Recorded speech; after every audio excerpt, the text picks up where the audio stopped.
Le match entre Nia Jax contre Bayley, ça commence.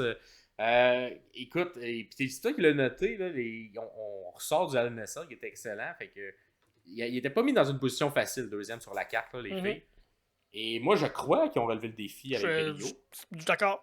Ouais. C'était, ils ont été mis dans une position où, techniquement, c'est le pipi break, c'est Ouais. le moment, le creux de la carte, c'est le moment où on vient de passer une demi-heure à avoir un gros match. Fait que, on va comme relaxer un peu pendant ce match-là, mais ils ont donné un super bon match. Puis ils ont relevé le défi. Puis je pense que la foule les a pas abandonnés non plus. J'ai l'impression que de ce que je filais. Là, je sais pas si c'est des audios qui sont rajoutés par-dessus, mais il y avait tout le temps Ouais, non, j'ai pas un l'impression, moi. buzz, un grondement de foule qui était là. Puis ça se sent, même dans nos salons, quand la foule abandonne complètement un match. Puis j'ai Ouais. l'impression qu'on n'a pas abandonné. Mais je pense que c'est la beauté aussi d'avoir une petite carte avec 5 matchs seulement. C'est que tu te fais comme, ben, j'en ai pas 12 là. Je vais rester pour les 5, je vais rester à fond pour les 5. Fait que si t'en as 12, il y a un ou deux matchs que tu fais comme un moment donné, faut que je décroche parce que je passerai pas au travers de tout ça. Fait que ça a été bon.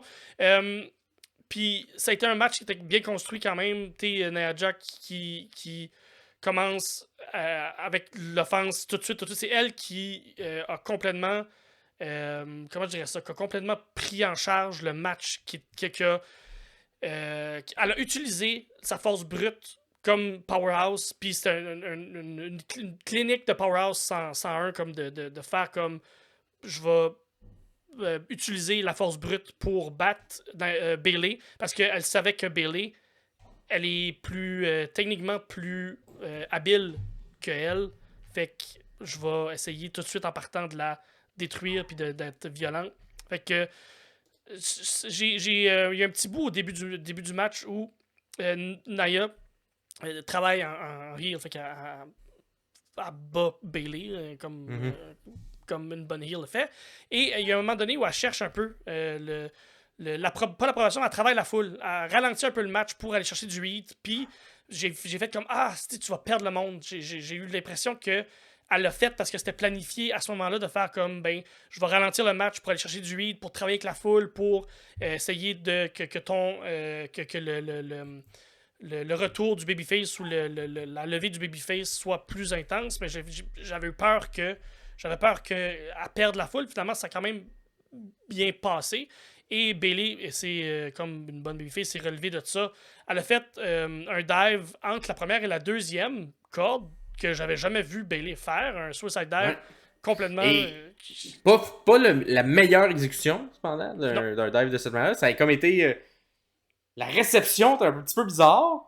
On l'a quand même. Je pense que c'est ça la force de Bailey. Là, des fois, il y a des petites erreurs comme ça. Puis il y en a eu un autre moment. Je pense qu'on voyait gros dans le côté technicalité de ce match-là.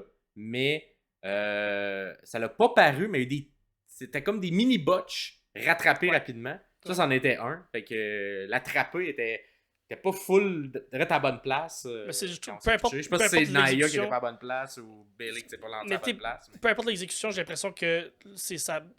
Dans mes yeux, ça reste impressionnant de faire un dive entre la première et la deuxième Ben parce oui, que assurément ça. c'est toujours ça. On revient dans le ring. Bailey prend Nia Jax en powerbomb. Ouais. Nia Jax qui a monté sur la deuxième corde et parce que elle veut faire son finish tout de suite, qui est Ouais. je me souviens plus du nom là, le Le Annihilator. Annihilator, exactement. Ouais. Fait que Nia Jax qui monte sur la deuxième corde et Bailey qui la progne en powerbomb Ouais. et Un petit rappel de leur dernier match à SummerSlam. SummerSlam où le powerbomb a connecté. Et là, Ouais. il y a le Nia Jax essaie de faire une Zelina Vega Ouais. d'elle-même et pour essayer de faire un Hurricane Rana pour contrer le powerbomb. Et ça a été pas super bien Exact. exécuté. C'est un autre des mouvements que justement, je pense ça aurait été incroyable qu'elle réussisse Ça aurait un été. Rick Arana de la grosseur que Naya est. Bon, on n'a pas réussi à le pull-off, encore une fois, mais ça l'a pas tant paru non plus. Les Parce commentateurs aussi ont que bien. Bailey vend bien quand Ouais. même, ce côté-là. Fait que, mais effectivement, si on avait été capable d'enchaîner tant d'un Power Slam, non, on fait ça à Hurricane Rana, ça aurait été incroyable. Puis je pense que par la suite, on fait un Bailey to Bailey, je crois, pour venir faire le pin que probablement aurait dû être sur le Hurricane Rana. Mais bref, ça a bien été rattrapé encore une fois, mais je pense que si on avait réussi à faire le plan initial, là, ça aurait élevé le match vraiment à un niveau genre, oh, c'est incroyable ce qu'ils nous font les deux filles. Puis surtout avec Naya qui n'est pas nécessairement reconnue pour avoir un style de lutte plus technique ou plus high flyer, là, on s'entend. Fait que, bref, ça a pas été réussi, mais bel essai quand même pour les deux lutteuses. Pas absolument. Bon, le match continue. Un sunset flip, sunset flip turnbuckle bomb qui est fait par Bayley. Puis Bayley comme dans le chemin, Nia Jax tombe comme dessus. Puis ça m'a fait rire parce que les commentateurs on l'ont souligné en fait comme elle a tombé dessus, fait que Bayley a sûrement reçu, elle a eu mal, mais non, Bayley qui no-sell complètement le fait qu'elle s'est fait complètement tomber dessus avec le sunset flip buckle bomb machin qu'ils ont fait. Bayley qui fait un elbow drop qui monte sur la troisième corde, fait un elbow drop et 1, 2, simplement 2. On retourne à l'extérieur et Naya rate Bayley et frappe dans les marches de métal. Les marches de métal qui sont l'affaire la plus dure au monde. Ouais. Fait que, on a vu le match d'avant. Bayley qui en profite pour faire un elbow. Elle n'a pas réussi. Celui d'avant, ben, elle va. Des beaux elbow drops. Hein, là, on dirait qu'on a compris qu'elle faisait des beaux elbow drops parce que là, avant, elle sortait une fois ou 2-3 matchs. Là, elle sort 3-4 fois par match. Ben, c'est un des beaux. C'est pas Kairi Sane, mais c'est quand même un des beaux elbow drop qui est fait. Elle veut apporter Naya à l'intérieur du ring, mais elle n'est pas capable pas assez forte. Elle n'est pas assez forte. Et j'ai pas compris ce bout-là. Elle va dans le ring pour le count-out, mais elle n'a comme pas attendu que Naya. Naya était là, puis elle a comme bougeait pas tant que ça, mais elle est quand même sortie du ring pour aller faire. Pour aller faire un autre elbow drop, j'imagine. Puis Nia Jax qui l'a ramassé, qui l'a surpris avec un coup. Fait que j'ai comme pas compris d'attendre. Elle aurait pu attendre que Nia Jax revienne dans le ring. Puis à ce moment-là, Nia Jax a comme repris le dessus. Puis je comprends quand tu montes le match, c'est à ce moment-là où je vais reprendre le dessus. Mais dans la logique du match, j'ai pas compris pourquoi elle a juste pas attendu le count-out. Ouais. Bref, on revient dans le ring. Il y a un Samoan drop qui est fait de la part de Nia Jax. 1-2, simplement 2. Bayley qui réussit à donner un Samoan drop elle aussi à Nia Jax. Quand même impressionnant de la part de Bayley. Elle est capable de donner un Samoan drop à Nia Jax. Tout le monde se relève. Et le premier Samoan drop, c'est un petit peu bizarre aussi. Il y a comme eu quelque chose. On savait pas si c'était un counter ou il y a quelque chose qui est arrivé. Comme on n'est pas tombé straight. Mais encore une fois, c'est tout le match-là est un petit peu clumsy dans la lutte en tant que telle. Fait que je sais pas si c'était voulu, je sais pas si on a juste mal lancé la première fois, mais on a vendu comme si c'était Bayley qui recevait. Mais ensuite, on refait le spot où c'est Bayley qui fait le summon drop. Fait que je sais pas si c'était voulu ou c'était le rattrapage qu'on a voulu faire. Mais ouais, c'est ça. Encore une fois, c'est ça. Il y a un petit peu de sable dans l'engrenage de ce match-là. Je suis quand même d'accord que c'était pas. C'était pour Nia Jax, puis je dis ça parce que on l'a vu, tout le monde l'a vu lutter. Là. Nia Jax, c'est un beau personnage, mais c'est pas la lutteuse technique qui est capable de sortir un match 5 étoiles. Ça reste que dans ce match-là, elle est quand même bien performée puis bien fait. Puis elle nous a sorti des gros matchs depuis la dernière année. Fait que c'est quand même bien. Tout ce qu'elle a fait dans ce match-là, même si c'était pas raffiné, c'était pas du Will Ospreay qui est parfait. C'était pas clean. C'était pas clean, exactement. C'est ça. Puis ce qui était pas clean non plus, c'est ce qui s'en vient où il y a un ref bump, puis la ref Jess qui tombe à terre et Bayley qui vient donner un coup de pied à Jax qui tombe sur le ref. Ouais. Fait que elle est comme pas capable ça knock l'arbitre. Ben, c'est ça. T'as Nia qui tombe dessus, puis t'as une arbitre en plus. Fait que L'arbitre s'est fait. Ton stamina, il est tout petit. Oui, là, oublie ça. T'es morte pour 2 jours, probablement. Fait que, écoute, j'ai bien aimé le côté comment qu'elle tombe dessus. Mm-hmm. Le petit bout que j'étais comme, c'est bizarre, c'est quand elle est comme un peu à 4 pattes en stand-by de recevoir Nia Jax sur moi. Ça a comme. Ça n'a pas été.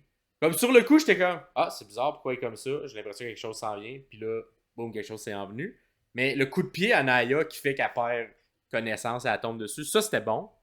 J'ai peut-être le petit acting de Ref Jess que j'aurais peut-être fait. Je pense que je serais resté comme ça, genre comme si, tu sais, des fois, ils viennent proches puis ils touchent les mains, tout ça. Je pense qu'elle aurait dû faire ça pour Ouais. comme. Et justifier le fait qu'elle était à quatre pattes Qui était là. entre les deux lutteuses, Mhm. tu sais. Là, elle est comme juste un peu trop restée mobile. Mais quand même un bon spot qu'on voit pas souvent. Fait que là, évidemment, là, classique, là, il y a un arbitre qui est morte. Qu'est-ce qui se passe? La gentille, Ben, elle prend le dessus. elle va faire un compte, puis c'est un compte de 8. Fait que Ben oui. elle a eu Fait qu'elle a 8 réussi à ceintures. faire son Rose Plant. Bang, 1, 2, 3, on se rend jusqu'à 8. Mais Q là, Music, c'est Tiffy Time. Tiffy Time arrive. Fait que là, elle arrive à courir vite, elle se dépêche. À grand coup de sacoche sur Bailey, on dirait qu'on était dans un Ardennes puis qu'il restait juste une paire de brassières qui fait esti à tout le monde. Let's go, let's go, let's go. Là, évidemment, elle se réveille à ce moment-là, Jeff, on va la réveiller. Donne la sacoche. Let's go, je cache-tu. Et là, Nia Jax nous fait sa meilleure imitation d'Undertaker. Elle se relève, caclao, comme Undertaker. Ça m'a fait rire, hostie. Mais je pense que je le garderais. Vu que Taker il est plus là depuis quelques années. Ouais. On peut redonner ça à quelqu'un, puis Ben leur oui. donner à Nia Jax, ça fit. Tu sais. De donner un espèce de no-sell qu'on relève comme ça. Et là, écoute, c'était comme un regard de. De quoi? De déception, Elle était pas fière de sa petite Tiffy. Elle était pas fâchée, elle était déçue. Ouais, elle était comme, ah, qu'est-ce que tu fais? Tu viens encore essayer de cacher sur moi.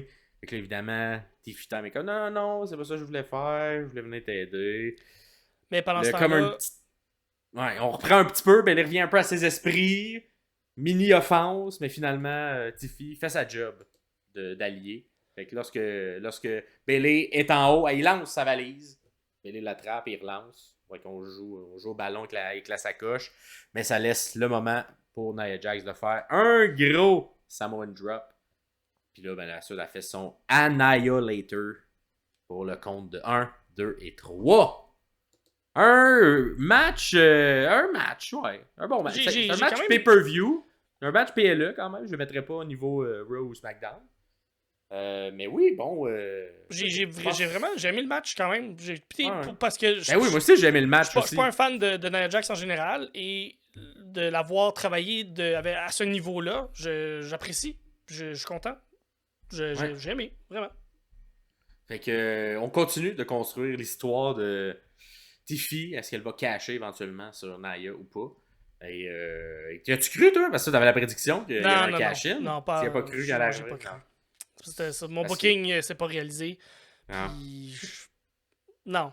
J'y ai parce pensé. qu'on dirait, vu que tu l'avais dit, on dirait, peut-être que Bailey gagne puis il va tout de suite un cash-in. Non, quand j'ai vu Nia Jax faire l'Undertaker, j'ai fait comment ça.